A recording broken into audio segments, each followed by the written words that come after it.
Time में परमेश्वर ने संगे कर दी? देखो जी ऐसी बात है, मैं परमेश्वर की जो अपने ईसा मसीह यीशु मसीह है, मैं उनसे बिल्कुल मतलब नफरत करता था, नाम से भी नफरत करता था, मैं उनको गाली भी देता था। मैं अपनी मन की बात बता रहा हूँ, मैं झूठ नहीं कहूँगा परमेश्वर के भवन में आके, दरबार में आके, क्योंकि यहाँ पे सच्ची बातें होती है, झूठी बातें नहीं होती हैं।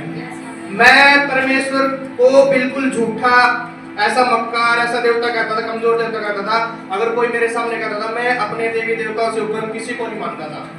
लेकिन मेरी ऐसी कंडीशन थी, मेरे ऐसे परिवार की ऐसी स्थिति थी कि पूरे दिन तो बीमार रहना, हरदम मतलब ऐसे कंडीशन रहना कि मतलब भीख मांगने वाला काम था, सारे काम ऐसा था। मतलब हमारे बाप दादा लाई ऐसी दिक्कत थी जो हमको समझाया गया था कि परमेश्वर वो है, परमेश्वर ये है, परमेश्वर ये है, लेकिन सच्चाई परमेश्वर की किसी ने नहीं बताई। तो दिक्कत यहाँ से शुरू हुई कि इतनी दिक्कत नहीं थी, महसूस भी नहीं करता था मैं। जब से दिक्कत शुरू हुई, जब से मेरी शादी हुई, हमारी शादी को 3 साल हो गए थे। शादी के 3 साल से मेरी पत्नी इतनी परेशान थी, इतनी दुखी थी, इतनी पीड़ा में थी कि कोई मेरी सुनने वाला नहीं था। ना कोई डॉक्टर, ना कोई मतलब कह लो कि ठीक करने वाला, या मान लो भूत प्रेत उतारने वाला, या कोई भी कह लो किसी भी चीज से, कोई भी ईश्वर, बड़े से बड़ा ईश्वर भी मतलब मेरी पत्नी को ठीक नहीं कर पा रहा था। मेरे कहने का मतलब ये है, जैसे इसको हमेशा तो पेट में दर्द, पेट की समस्या तो इसकी ऐसी थी कि मतलब कितने भी दवाई दवा लो, कितने अल्ट्रासाउंड करवा लो, कितनी भी मतलब इसको दवाई दवा लो, इसको कोई फर्क नहीं मिलता था। मतलब इसको अगर मैं 10,000 की दवाई दवा लेना तो 600 में दवा लाया तो भी इसको फर्क नहीं होता था। तो किसी भाई ने मेरे को बताया कि भाई आप यीशु मसीह को आप जाओ वहाँ पे। तो मैंने अचानक से उसको अपने मन से यही कहा कि भाई क्या कर लेगा यीशु मसीह, उसने अपने लिए क्या किया, हमारे लिए क्या करेगा, लोगों के लिए क्या किया है। तो मेरे को ऐसा डाउट था कि वो कुछ नहीं कर सकता। फिर भी मैंने अपना देखा कर दिया उसको।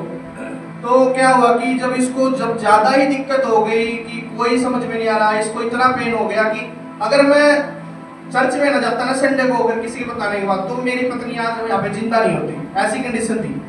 3 साल आप डॉक्टर के पास गए? 3 साल मैंने इतना पैसा बर्बाद किया है कि हर डॉक्टर को 10,000, 5,000, साढ़े को भी मैं अपने भूत प्रेत उतारने के लिए भी भूत, कोई बता देता भूत है, कोई बता देता प्रेत है, कोई बता तुम्हारा देव देवता है, कोई तुम्हारा बता पितर है। मैंने जी फादर साहब, मैंने झूठ नहीं बोलूंगा, पर भवन में आके परमेश्वर के दरबार में मैंने साणों को, भक्तों को 5,000, 10,000, 20,000, 30,000, 40,000 जो जितने मांगता था मैं देता था। लेकिन मेरी पत्नी को जरा सा भी वो नहीं हो रहा। लेकिन परमेश्वर ने मेरा हाथ पकड़ रहा था, किसी के द्वारा, किसी के कहने पे।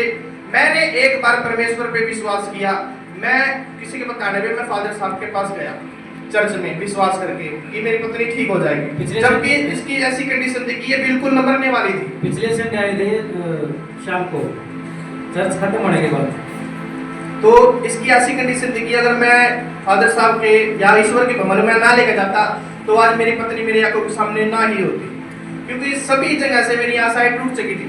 लेकिन परमेश्वर ने मेरा विश्वास जाना, मेरी पत्नी का विश्वास जाना, मेरे घर वालों का विश्वास जाना, और परमेश्वर की जाने से ही मेरी पत्नी ठीक हो गई। और उसकी महिमा करूंगा तो पता नहीं मेरे शरीर का, मेरे चंगाई का क्या क्या हो जाएगा। कितने टाइम में ठीक हो गई? खाली बस 1 घंटे में।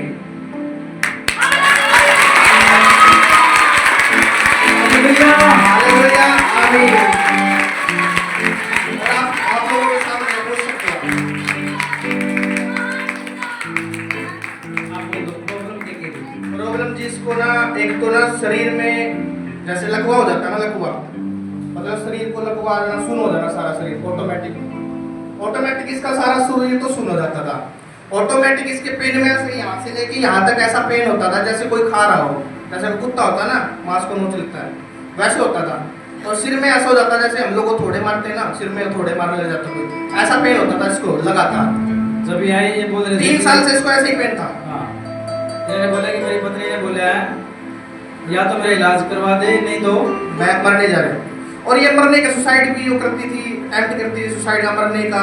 हमारे घर में लड़ाई झगड़े भी होते थे, ऐसी बात नहीं है, मैं कुछ नहीं छिपाऊंगा परमेश्वर को अपने। हमारे गाँव में मतलब हमारे घर में इतनी मतलब तकड़ी लड़ाइयाँ होती थी कि मरने मारने वाली। और परमेश्वर की दया से देखो हमें विश्वास है परमेश्वर हमें जैसे अभी चंगा किया उससे और ज्यादा चंगा करेगा, हमारे बीमारी में हमें निजात दिलाएगा। हालेलुया। आज 1 हफ्ता पूरा हो गया आपने, पूरा हो गया। अब यीशु मसीह में पैदा हो गए यीशु मसीह एक हफ्ते के हो। एक हफ्ते तारीफ कराएंगे परमेश्वर की। ओके, एक हफ्ते का जीवन और आपका पहले का जीवन, 3 साल पुराना जीवन, कुछ कंपेयर करोगे? कंपेयर तो सर मैं ऐसे करना चाहूँगा फादर साहब, मैं मसीह में आने के बाद मेरे को एक नया जीवन दान मिला है, मेरी पत्नी को भी, मेरे घर वालों को भी, और जो लोग यहाँ पे मसीह बैठे हुए मैं उनको यही सुसमाचार देना चाहूंगा कि मसीह में विश्वास करोगे तो आपके बड़ी से बड़ी जो परेशानी है ना, जो कहते हैं कि डॉक्टर भी कहते हैं, और मैं अभी एक हफ्ते में आने के बाद में जो मेरा नया जीवन मैं लोगों को कहने लगा हूँ कि अगर आपको कोई भी बीमारी है, कोई भी लकवे से कैंसर है, जो बोलते हैं डॉक्टर लाइलाज बीमारी आपकी, मैं यीशु मसीह के नाम से यही प्रार्थना करना चाहूंगा उनके लिए कि एक बार आप यीशु मसीह के नाम से एक बार आप विश्वास करके देखो, अगर आपकी बीमारी से निजात ना हो गया तो यीशु मसीह के नाम से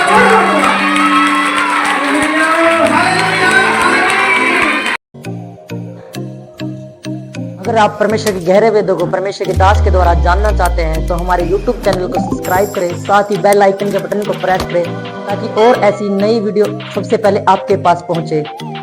आशा आप सब ब्लेस है, परमेश्वर की जीवित हजूरी के साथ जुड़े रहे। God bless.